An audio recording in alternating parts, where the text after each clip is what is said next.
After months of uncertainty, the NBA draft is set to take place just a few weeks from now, with free agency expected to start shortly after. In other words, teams will soon have the chance to make all the necessary moves to start executing their respective plans ahead of the following season. However, like most things in 2020, this year's draft will present some differences from previous editions. In addition to taking place through a virtual modality, the first 2 picks could be traded away, placing all other teams in a curious situation. Still, regardless of what other organizations do with their respective picks, few teams will enter the draft with as good of a chance to change their current trajectory as the Charlotte Hornets, who have been mediocre for quite some time now. Welcome to Courtside. Today we're talking about Charlotte's options ahead of the draft and why they need to select a star player more than any other team. This 2020-21 season was a curious one for the Hornets. After leaving Kemba Walker to walk away and going into rebuild mode, there weren't too many expectations regarding the team. After all, even their most relevant free agent signing was a controversial one. Still, the regular season produced some pleasant surprises for the team. On the one hand, Terry Rozier's production was better than what most people would have expected, somewhat relieving the narrative surrounding his contract. And he wasn't alone as second-year point guard Devontae Graham had a breakout season, and some of the team's other young players also enjoyed a solid year. But that step forward in the Hornets' development produced the 8th worst record in the regular season, meaning Charlotte was one of the worst teams in the league, but not bad enough to receive one of the top selections in the draft. However, luck would be on their side a few months later. After the lottery was set and done, the team suddenly found itself with the 3rd selection in the draft. And while that alone was a reason for celebration, it left them in a strange position after the Golden State Warriors and Minnesota Timberwolves were awarded the 2nd and 1st picks respectively. In other words, the Hornets have no way of knowing who will be selected with the first 2 picks, given that both the Wolves and Warriors could choose any players who they believe would help them win games immediately or trade those picks away for proven talents. That adds up to what was already an intriguing draft, considering there was no clear favorite in this year's class. And even while it was believed that there was a well-defined top 3, recent reports have suggested that's no longer the case. Still, independently of what Golden State and Minnesota end up doing, Charlotte has a clear need that it may be able to fill with the 3rd pick, a star player. Generally speaking, teams that are selecting at the top of the draft are usually in need of 1 or 2 players with star potential. However, there's a case to be made that the Hornets need a franchise player more than anyone else in the league. Except for Walker, the Hornets haven't had an elite player in the roster since the late 90s, when Glenn Rice led the team to a pair of 50-win seasons but was unable to help them achieve playoff success. And even with Kemba, something similar took place as the team was unable to surround their star player with enough talent to win in the playoffs or make regular appearances in the postseason.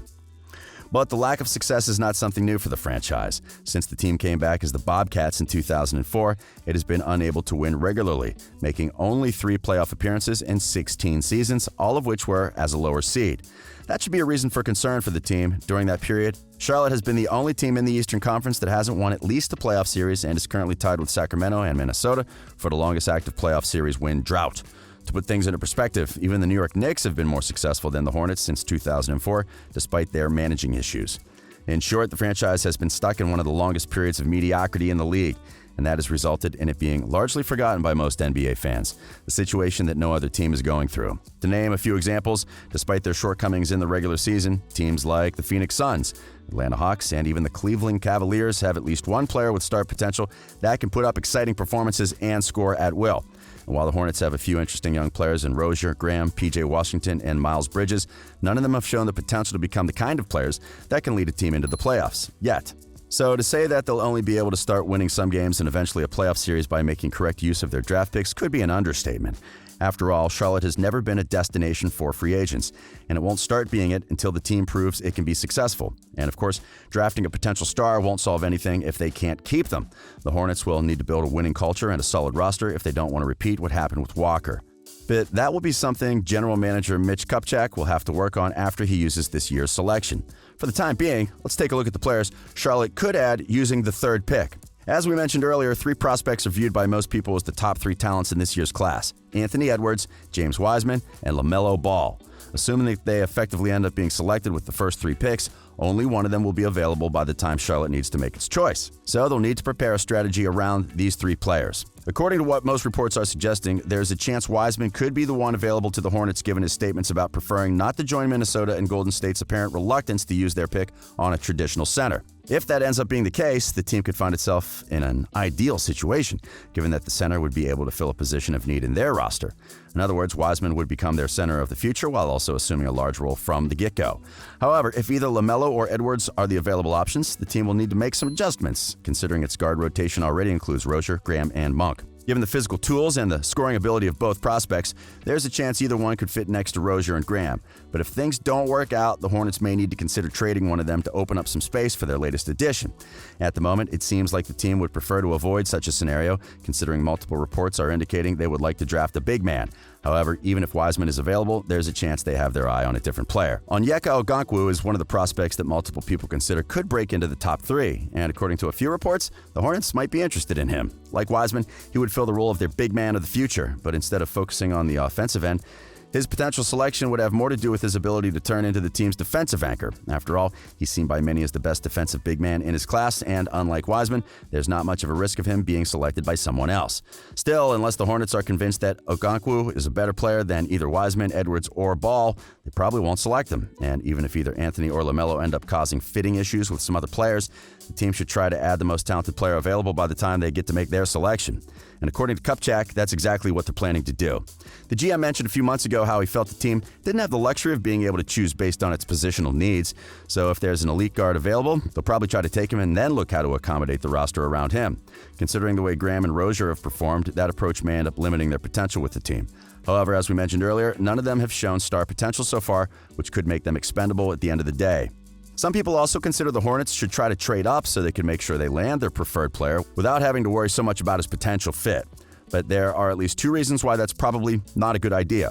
First, there's not a clear talent gap between each of the projected top 3 players.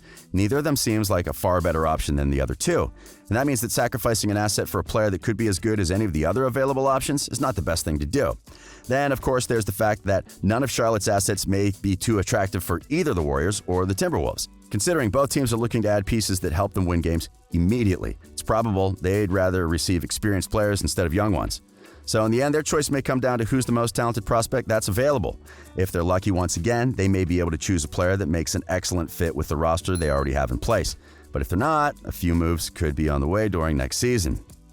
In any case, the Hornets must prepare themselves to add any player who they believe could become the face of the franchise. If they make a good choice, it could be the first step back to relevance since the late 90s. And that could be enough to start making basketball in Charlotte exciting once again. Altogether, the Hornets have had one of the worst runs in the league in recent years. And if it wasn't because they play in the East, there's a chance they could have performed even worse than what they have so far. But they do have an opportunity to take a step in the right direction. And if they're able to make the most out of it, Michael Jordan could stop being the most exciting figure in the team in a few years. Hopefully, that will be the case for them. But now, what are your thoughts about the team's rebuild? Who would you want to take with the 3rd pick in the draft? Let us know in the comments. We hope you've enjoyed today's video, and if you did, remember to like it and subscribe to our channel for more NBA content. We are Courtside.